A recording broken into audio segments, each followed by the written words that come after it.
Breaking news, the grand unveiling of the obvious, or how a court ruling and 4.4 million unpaid bills finally sparked modernisation. Welcome, ladies and gentlemen, hold your applause and your breath, for a truly momentous occasion has graced the hallowed halls of governance. After decades of quiet, dignified suffering by the populace and a mere blink of an eye since its inception in 1993, the Ministry of Housing, Communities and Local Government has, with breathtaking foresight, launched a consultation to modernise and improve the administration of council tax. One can almost hear the collective gasp of relief from 4.4 million civilians, inhabitants of counties who have so far this year have apparently neglected to fund their local overlords, a figure that has quite inconveniently swelled from a mere 3.7 million last year. This, we are assured, is a noble quest for a fairer and more efficient system, and who could possibly doubt such benevolent intentions? It's not as if the system has been described as the labyrinth as revealed in the council tax time bomb, something I'll share with you later, or its debt collection practices, hideous and catastrophic, as tirelessly highlighted by Martin Lewis.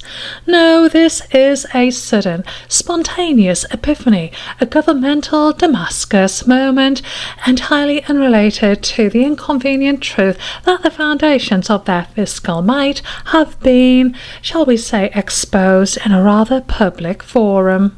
Let us not be so vulgar as to suggest that this grand consultation is merely a frantic damage control exercise. Perish the thought. Ooh, it simply coincides with the inconvenient reality that the Emperor's new clothes, specifically the Phantom Liability Order, were rather unceremoniously ripped away in the High Court ruling of Leighton v Bristow and Souter in 2023. Leighton v Bristow and Souter. Mr. Leighton should receive a gold medal, a pat on the back and 5 stars for a superior job, a case that should be taught in schools as a masterclass in bureaucratic self-immolation. Here the court with admirable restraint lay bare the astonishing truth: those millions of liability orders, the very bedrock of council tax enforcement, are never actually produced by the court, as detailed in the Leighton judgment. They are deemed to be made, a legal fiction so audacious it rivals the concept of implied consent for a vote you might not even cast. Barrister Alan Murdy, a man who has dedicated his life to navigating this fiscal swamp, has long highlighted these systemic flaws, but it took a High Court judgment to make Parliament twitch. Oh, and how they are twitching. And they're probably, quite possibly, most likely, jerking as they are in the death knell, the death throes of their crimes against humanity. Oh boy, Pinochet comes to mind, along with Regina v Bow Street's magistrates, and let's move on.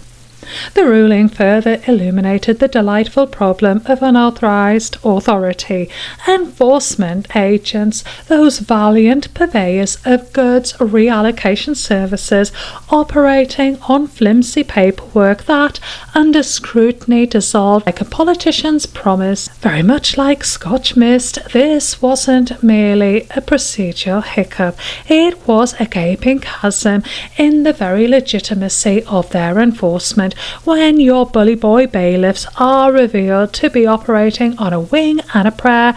Suddenly, modernising the system takes on a rather urgent tone, doesn't it?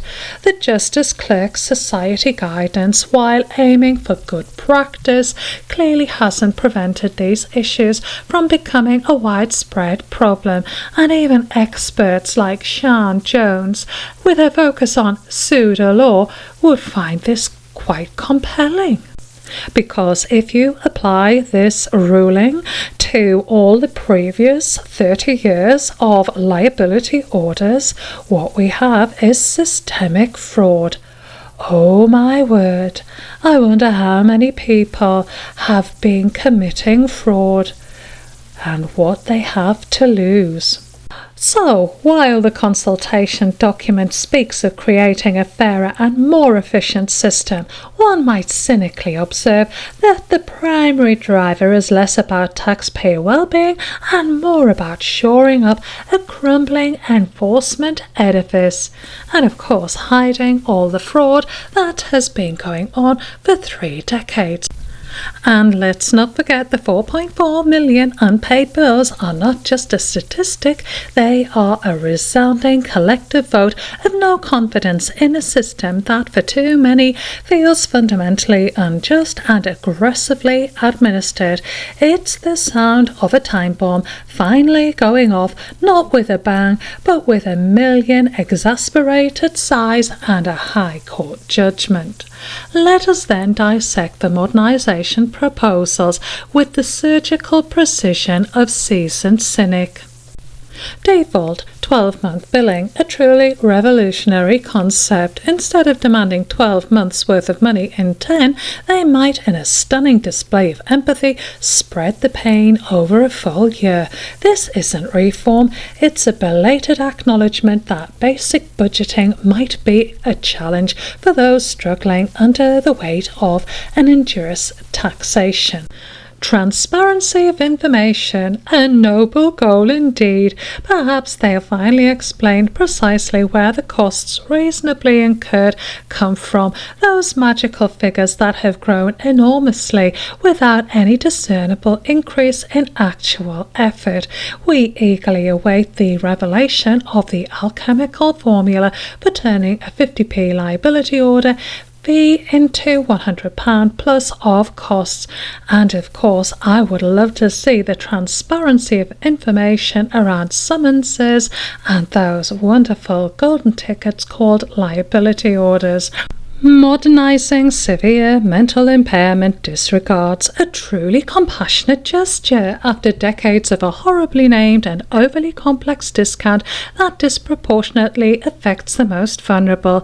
They are finally considering updating the terminology. One can only marvel at the speed of governmental empathy when a potential PR disaster looms. Removing barriers to challenging bandings. Martin Lewis has been shouting this from the rooftops for years. The fact that it's taken a consultation to even consider making it easier to correct a 34-year-old stopgap valuation is a testament to the system's inherent resistance to anything resembling straightforward fairness. And of course, I'd love to have a new banding, the hard-up banding for those who are in real hardship. Remove Section 13A discretionary award because the councils won't use it. Why? I hear you say why? They won't use it because they don't want to set a precedence. So get rid of Section 13A and bring in a hardship banding. Reforming collection and enforcement processes.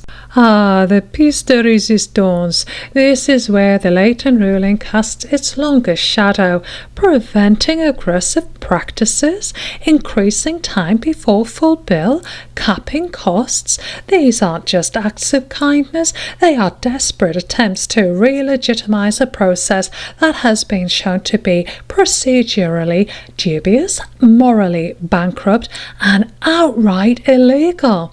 When your bailiffs are being successfully sued for lack of authority, it's time for a rebrand.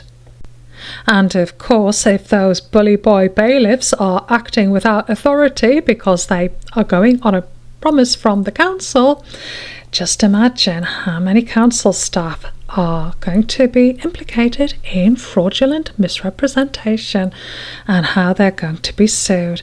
Anyway, in conclusion, this government consultation is not a proactive stride towards a genuinely fairer social contract. It's a reactive scramble, a belated acknowledgement that the council tax time bomb has indeed detonated for millions, and that the legal system, in its own glacial way, has begun to expose the flimsy scaffolding upon which this masterclass in deception, manipulation and hostile takeovers has been built.